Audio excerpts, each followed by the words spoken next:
ঠিক আছে, আমার ছেলে আজকে বাসায় আসুক, তারপরে সঠিক সিদ্ধান্ত নেওয়া হবে যে বউ আগে না মা আগে। ফ্ল্যাশব্যাক। এই বৌমা, তুমি আমার ছেলের সাথে কেন বলেছো এই সংসারে থাকবা না, আলাদা থাকবা? এত বড় সাহস পরে কে দিয়েছে?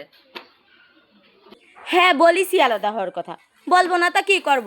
আপনি আমার পরে যে অত্যাচার করেন, অনেক সহ্য করেছি আপনার অত্যাচার।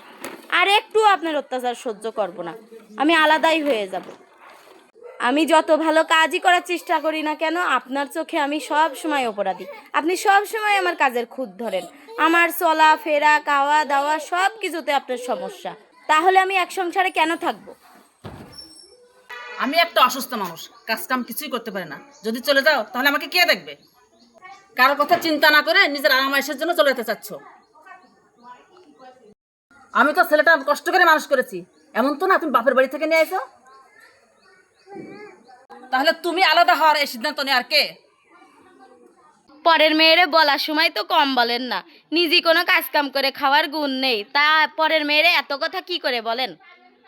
তখন তো একবারও ভাবেন না ছেলের বউ আলাদা হয়ে গেলি আমার কি হবে নে, আমারে কে দেখবে নে? কেউ কারো জামাই বাপের বাড়ির থেকে নিয়ে আসে না, আপনিও আপনার জামাই বাপের বাড়ির থেকে নিয়ে আসেননি। আপনি তো ঠিকই আপনার স্বামী ছেলে মেয়ে নিয়ে সংসার করতেছেন আলাদা, তাহলে আমি কেন পারবো না? আমি আলাদা সংসার করব, না হলে সংসার করব না, এটাই আমার শেষ সিদ্ধান্ত। ঠিক আছে, আমার ছেলে আজকে বাসায় আসুক, তারপরে সঠিক সিদ্ধান্ত নেওয়া হবে যে বউ আগে না মা আগে।